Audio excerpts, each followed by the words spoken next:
And Mr. Mayor, you've become the unofficial tourism guide for the county. Where in the world are you today?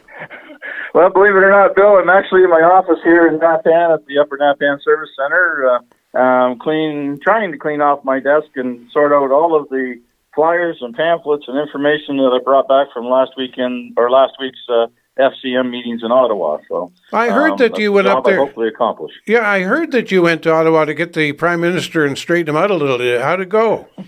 Well, it was an very interesting trip, very informative. Lots of information available to us in regards to, like, they have a big trade show there, and we brought back boatloads of information regarding various companies and services and projects and green energy things that are going on all across the country, and some information from the federal departments. So we had an opportunity to hear the new Prime Minister live, give a speech to all of the delegates from across the country, which was very informative from the point of view that he outlined what his plans are and what he thinks how he thinks he wants to roll things out and how he wants to get the economy going. And it was a very, very positive speech and very upbeat. So lots of good stuff in Ottawa last week.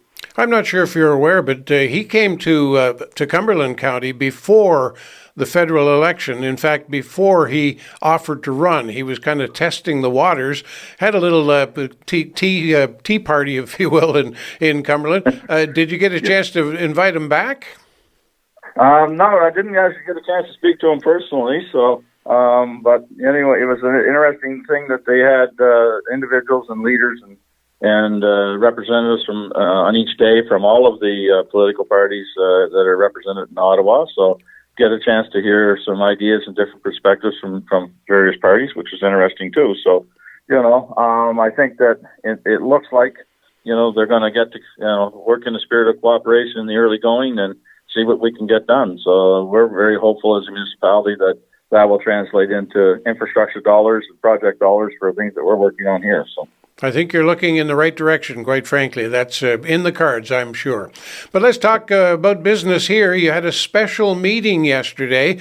That's becoming so common that the word special doesn't seem to fit anymore because you have your regular schedule of meetings, but lately you've been conducting a fair bit of business by calling special meetings on topics that couldn't wait, as you've described before. What was the topic that couldn't wait this time?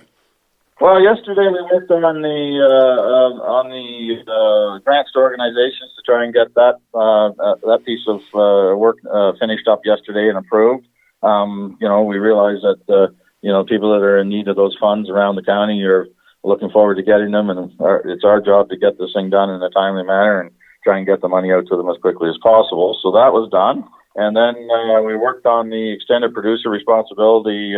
With the diversion of recyclables and so on and so forth, that was another one that needed to be dealt with right away. So it's a matter of getting that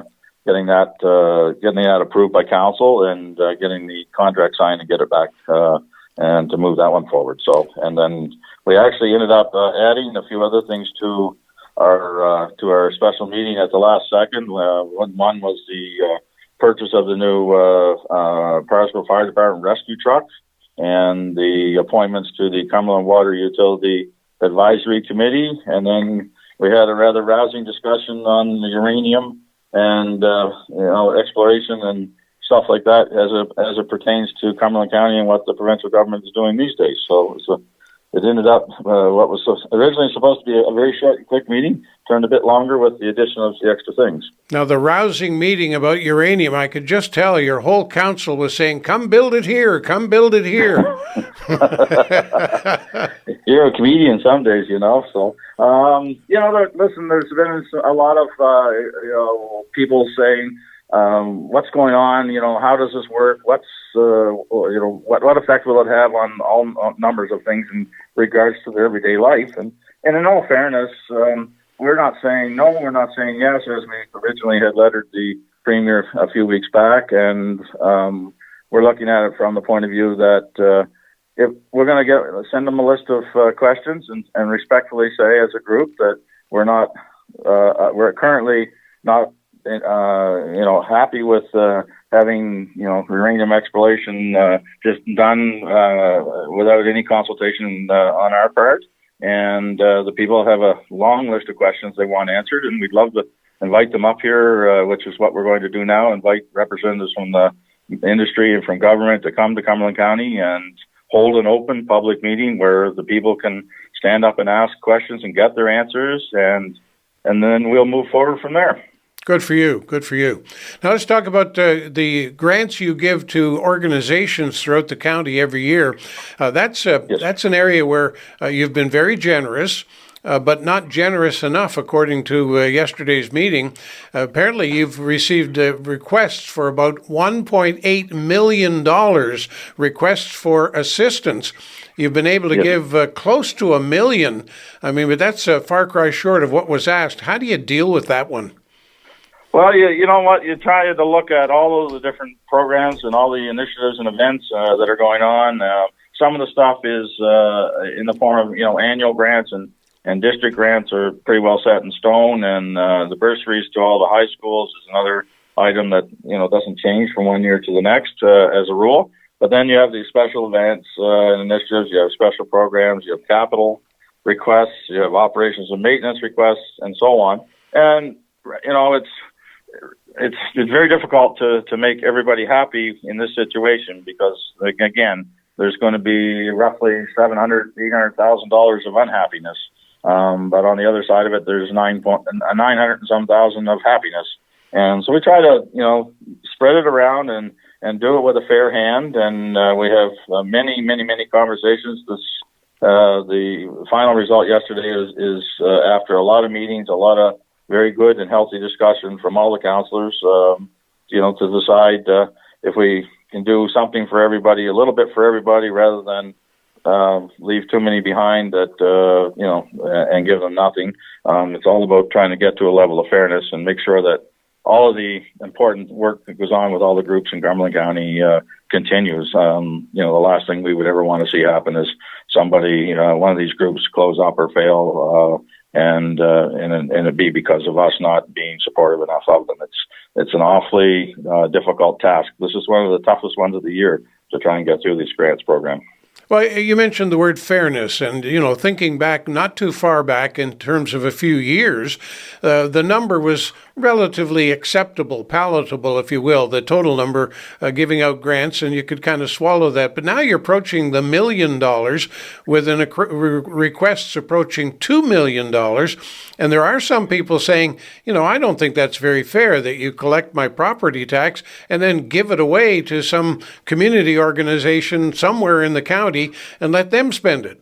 I didn't pay property tax in order to support some other community. But this brings us back to what really came into shape with you and through Mayor Scott, first mayor of the county, was the question of we are all one, and we can't start saying, well, you gave this much for that water thing in one place, so you've got to do it over here. It's all a question of really supporting the county. And you've made clear before that you feel good about supporting organizations because if they didn't provide the services they were providing, the county might have to do it itself, in which case you'd be paying the whole bill. What do you think? Absolutely. I mean, if we ever had to pay even every volunteer in Cumberland County, even 50 cents an hour, it would bankrupt not only us, probably the provincial government too. The important work that they do, all of it or most of it for free, it's so important. And our job again is to support these groups as much as we possibly can. And and again, your argument about people paying money for stuff in other areas and whatever. And you know what, like in the Amherst area, like in District 1, there's probably not a lot of things that require like around Amherst and the edge, because the town of Amherst takes care of things inside the town for the most part. I mean, we partner with them on a number of things, of course, and that's pretty obvious. But District 1, for example, has, no fire halls and no community, one small community hall, and not a lot of things that are, traditionally wanting money because they're more closely tied to Amherst. Whereas, like if you go to Malagash or you go to Advocate at the far ends of the county, there's a number of groups that operate programs and buildings and all of that. And So they would take, in some person's eyes, a disproportionate amount of the funds compared to District 1, for example. But you know what? At the end of the day, our group and our policy has always been what's good for one is good for all, and it all works in that regard. Now, you mentioned about school bursaries and so on. That actually ends up being the smallest number in the bunch, about $7,000 a year. Those would go to usually to graduating students, graduating high school and moving on, and nobody would argue with that. And then you have district grants, where you've set aside a nice round number, $90,000, and that's achievable at that round number rate because you've set up a grant for each of the districts, the 8 districts, and the local district representative, the councillor of the districts, they're the ones who determine what should get spent within their own district from that 90,000. Am I right? Yes, correct. And that is another thing too that is very good at binding council and binding councillors together, to work on various projects, because we get a lot of requests where one of the counselors will come around and say, listen, I've got a request for this, and does everybody want to chip in $100, or does everybody want to chip in $200 or whatever? And we take care of a lot of, obviously $90,000 worth of mostly small requests, but, like a $500 request to the Community Heritage Association, is just as important to them as a $5,000 or $10,000 request to the Joggins Fossil Cliffs or to the Cliffs of Fundy. They're just because of their sheer size, the numbers, get smaller or bigger, but they all mean the same thing to these groups. So, we're able to pivot very quickly. Like they can drop a form off today, and within a day or two, we've got it processed, and we're already sending the help to them. So the district grants thing has been a grassroots thing that has worked very, very well. That we reinstituted that in 2020. When we came in. Now, there's 2 other categories, bigger monies. One is annual grants at about $144,000. I'm just curious. I can think of the library, for example, might be one of those that would have an annual fixed grant, that sort of thing. Roughly speaking, who's involved in that guaranteed annual grant structure? The big nine, like I say, we do the one for the Nova Scotia Community College for $20,000 annually, which is for bursaries and scholarships for that organization. The YMCA obviously is a funding that we do in partnership with the town of Amherst, which is again something that a large number of the people who use the Y come from the county. We know the number, we see the numbers, we get the data, and so it's a partnership with us, the Y, and the town of Amherst, and there are other organizations that we're going to next year we will have to look at the whole grants program. It's on our radar to maybe make some changes to it from the point of view that we will set aside certain baskets of money for certain items and things of that nature. And there may, anybody that wants to can apply for an annual grant and become part of the annual grant program. But that's a decision of council one at a time as they come in. No, on that point, that's the big chunk. That's about $670,000 this year. You call them the county general grants.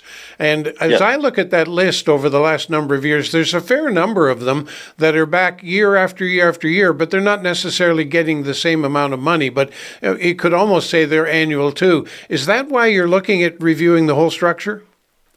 Well, the whole idea is that if we say, we have next year, for example, let's say we have $950,000 to put into this program, and we subtract out the bursaries, the district grants, and the annual grants first, and then we look at that number and say, okay, so we're going to break that number down, and so we will break it down in various areas and assign baskets of money to it. And when people apply, they have to decide where are they applying to, and what's the size of the basket of money, and then they know that they're not part of the big picture, so to speak. They're part of that separate basket, because it makes more sense if you need capital money, to apply for capital money, straight up, right?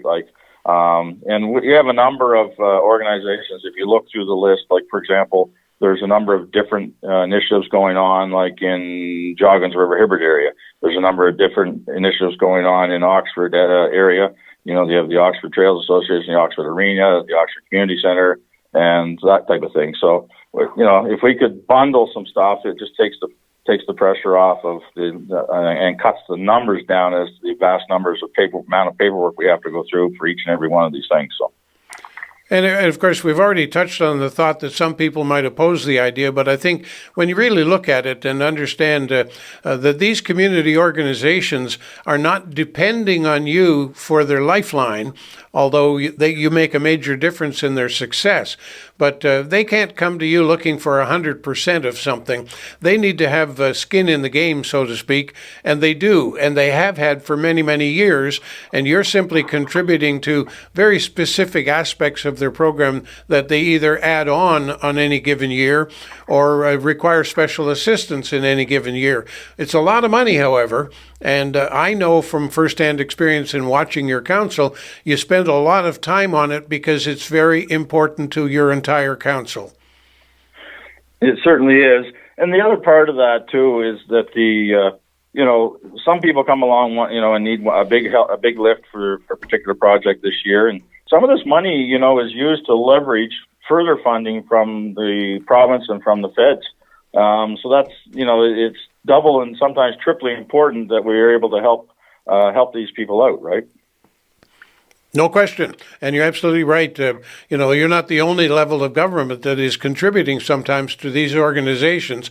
And without them, I can't imagine what the county would look like without them, with all of our communities, hundreds of communities here, there, and everywhere spread across, the largest rural population in the counties of Nova Scotia. I can't imagine what we'd look like if we didn't have them. Oh, absolutely. I completely agree with that.